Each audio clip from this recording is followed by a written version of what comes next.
shake 'em. Hope I don't look weak, cause when a wolf cry, wolf, you still see that wolf teeth, motherfucker. It's your boy Crypto Blood. What's going on, people? Another day, hopefully another Satoshi. I'm doing well, hope you guys are. And today I'm just doing a follow-up video really to video I did yesterday pertaining to Bitcoin Cash and Bitcoin Classic, or Core is what many call it. Before we do that, let's sneak in there Marco's Crypto Christmas Countdown for 2017. And today's pick by Marco is 0x. I remember this project too. Token symbol is ZRX. Current price is 58 cents, almost 59 cents actually. And ICO price was just shy of 5 cents. So we're looking at a 1,126% return to date. Amazing. Absolutely amazing. This was from the Hot Rocket Days report by Clif. Got a few, every time I bring up the subject of Bitcoin Cash, man, I was talking to Nick from Truth Blitz about this.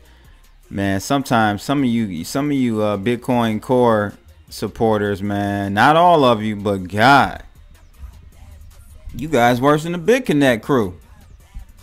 I mean, God, no one can have any, if we don't, have the same view as you, it's just like the end of the world. So I wanted to do a follow-up video to just give you more information. I'm not telling you you're wrong, I'm right. I think if we're going to be using Bitcoin as some form of a payment system, then the current architecture or roadmap for development that the Bitcoin Core team is heading down is just not sufficient enough, and won't, it causes more problems than it fixes. And the real question just comes down to why are they planning and positioning Bitcoin in this manner? I've got some, I got a video that I want you guys to look at. Be open to it. In life, man, you have to be open-minded about the information you get, even if it threatens your ideology, your beliefs about certain things. It's really hard. It's not human nature. I believe it's not human nature to be receptive to things that threaten your current ideology about a particular subject or thing. But we should always strive to do that, and always be open to learn. I always take in all and any information and then make the proper assessment and educated decision based on all available information, good or bad. So I think we should all do that, especially in the crypto community. Like, many of us, or many of you who are, not many, I won't say many, some of you who are BTC supporters suffer from cognitive dissonance as much as some of these precious metals people who haven't even jumped the bandwagon from what they thought was going to be the mechanism to bring down the cabal and the central banks and all of that. So some of y'all acting like them. So it's like you gotta just calm down and fall back and be receptive. And it doesn't mean you have to agree with it, but at least be open-minded to the information and then make a decision. I believe a lot of people who are really for this Bitcoin BTC haven't even read Satoshi Nakamoto's white paper, first of all. And secondly, taking the suggestions or comments and views of influential people in the space and just taking their word as gospel.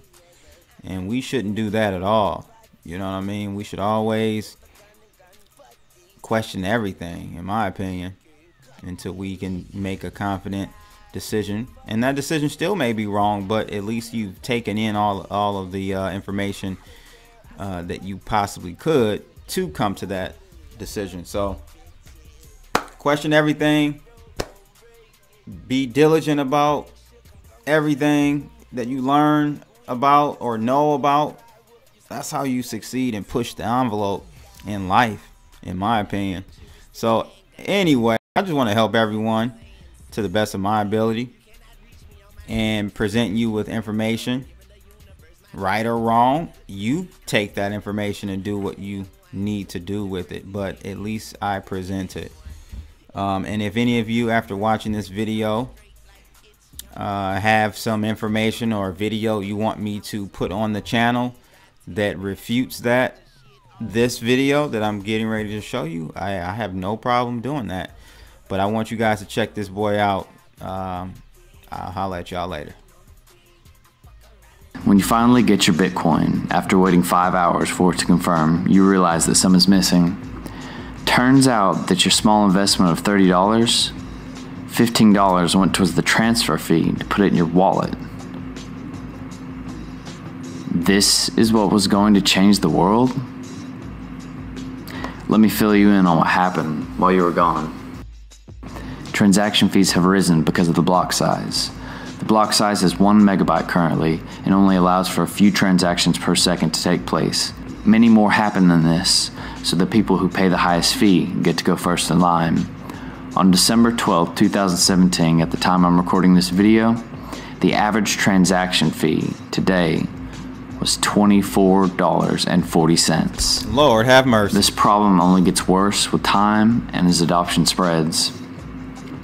Instead of raising the block size again, the development team has decided to go for a second layer called the Lightning Network. It promises instant transactions, super low fees, and this is the basics of how it works. Let's say me and you transact regularly, so we open a channel for 2 Bitcoins. I send a Bitcoin and you send a Bitcoin to a multi-signature address where it's temporarily locked away. Now we are free to trade 2 Bitcoins back and forth with no fees, as long as we both sign each transaction. This is because the actual Bitcoin was never moved. We are essentially trading for the rights of the coin, off-chain, similar to an IOU. When we close our channel, it settles on the blockchain. Our IOUs are redeemed, and we get our share of the real Bitcoin. The only time the high transaction fee occurs is when you open or close a channel to settle up. You want to transact with somebody you don't have a direct channel open with. Let's say you want to transact with Bob and pay him 1 Bitcoin.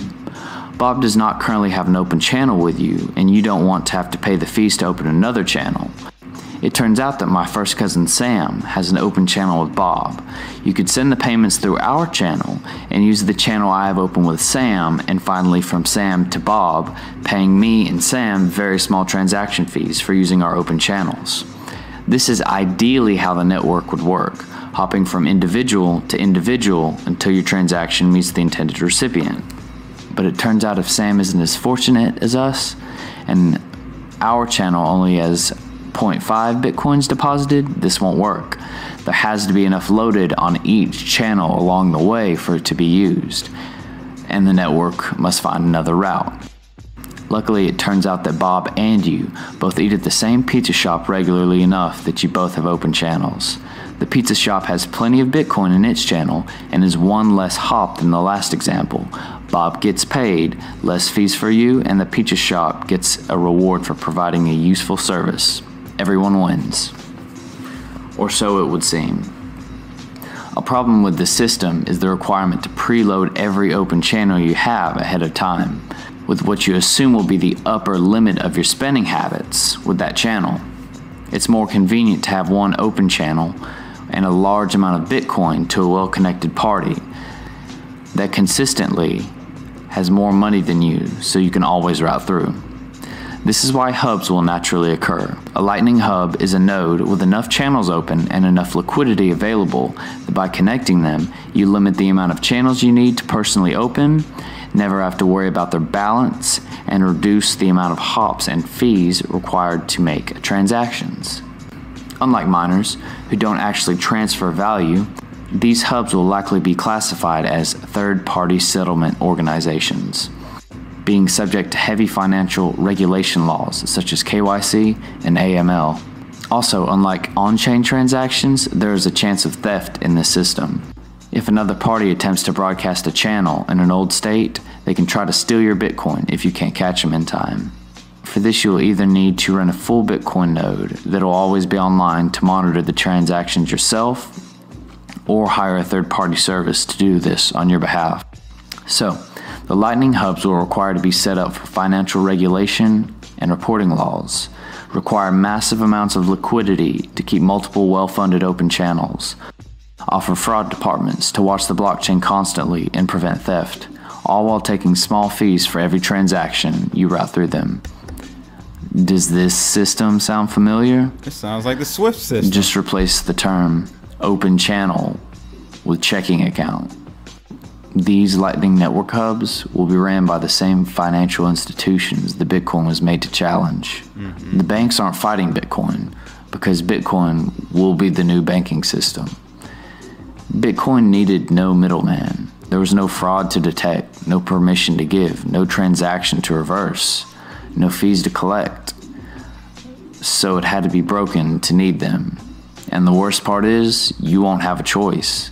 Either give up your freedom and use the Lightning Network, or be subject to double or even triple digit ever increasing fees for every move you make on the blockchain.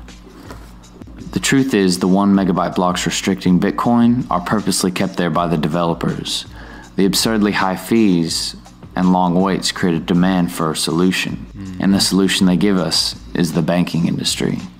The block size restriction was placed as a temporary safeguard by Bitcoin's creator, Satoshi Nakamoto. As soon as the blocks were close to being full, it was to be raised again. Satoshi mysteriously left the project in 2010, but before he did, he left instructions on how to raise the block size and left Gavin Anderson in charge of the project. When Satoshi left, institutional money started to make its way in and take control, and a company, Blockstream, emerged. Over time, it happened that a large portion of the development team was part of or hired by this company, and when it came time for another block size increase, there was a portion of the developers that thought this was a bad idea. This just so happened to be the same group of developers that worked for Blockstream. The story of how Blockstream took over is a long and strange one, and I'll have to cover it in another video. But with massive amounts of censorship, organized attacks, and manipulation, Blockstream managed to take primary control over the development of Bitcoin and force out any of the developers who opposed their choices and gave open arms to the ones whose opinions are aligned. Ever since then, the fees have exponentially risen, the confirmation times have grown from minutes to hours to days, and the merchants are dropping support at a rapid rate. The block size should have been raised long ago. It could be raised for years without any risk of centralization, giving us time to find other solutions. But it won't happen, because Blockstream states that they plan to turn a profit by selling sidechains to businesses, allowing them to accept custom Bitcoin-backed chains that aren't subject to Bitcoin's high fees, taking small fees for every transaction, fixed monthly fees from the businesses, and selling the custom hardware needed to run them. This model is far more profitable if Bitcoin doesn't work properly. If the fees are low and no one wants their sidechains, then how will they pay the $74 million back to the corporations and big bankers who have invested, the ones who benefit from the Lightning hubs?